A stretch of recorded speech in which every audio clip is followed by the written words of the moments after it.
Mu ntumbero yo gufasha gushira mu ngiro imbono y'Uburundi bwifashe mu mwaka w'ibihumbi 2040 n'Uburundi buteye imbere mu mwaka w'ibihumbi 2060, ishirahamwe rijejwe gukaburira abarundi guhindura ingendo Parsem ryarabandanije urugendo muri komine Muhanga mu ntara ya Kayanza. Abanyagihugu basanzwe barangura imirimo itandukanye bari bitabiriye ico kiganiro, bagiye baraterera ivyokorwa kugira Uburundi bushike kuri iyo mbono y'iterambere.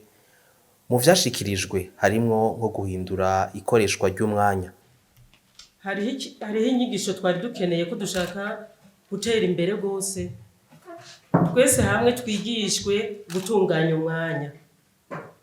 Niba ari umuntu aja kurima, niba ari uja ku kazi, tumenye gutunganya umwanya, kuko usanga twawutakaje.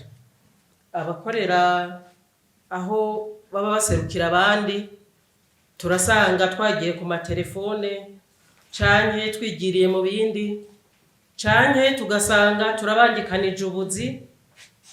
Ibi vy'uko umuntu asanga afise aka kazi kandi akaba afise n'ibindi bintu bibiri canke bitatu aserukira. No kuvuga muri kimwe bagiye kumurondera ntibaza kumubona.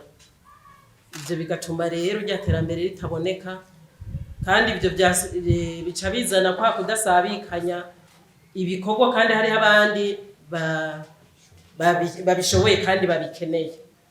Faustin Ndikumana arongoye ishirahamwe Parsem yishura agira ati: ikibazo kugira umwanya, nta muntu n'umwe yateye atazi gutunganya umwanya wiwe neza. Ntibishoboka. Ubutunzi bwa mbere ufise n'urya mwanya.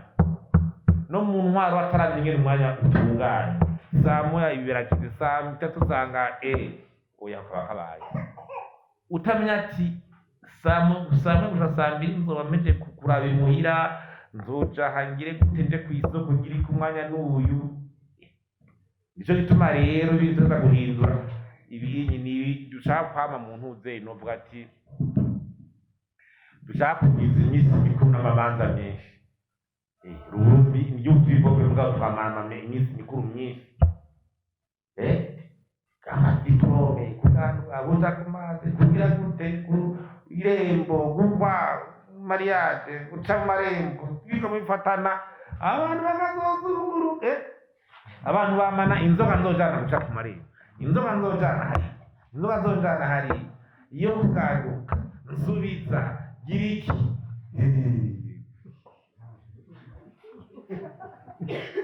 ivyo nta handi bikiri,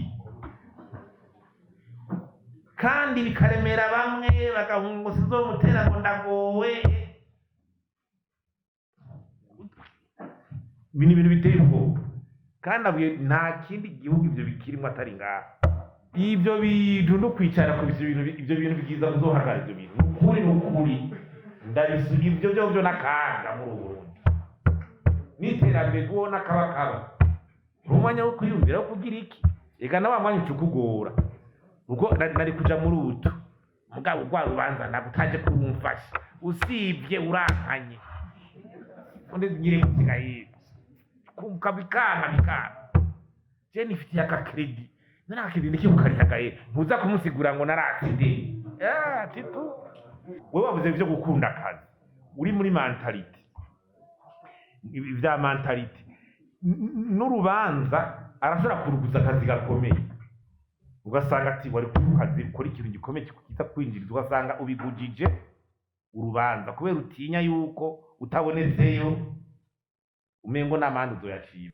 Ico kiganiro ishirahamwe Parsem yatunganije kikaba camaze imisi 2 uhereye mu ntara ya Ngozi, kabandaniriza mu ntara ya Kayanza muri komine Muhanga.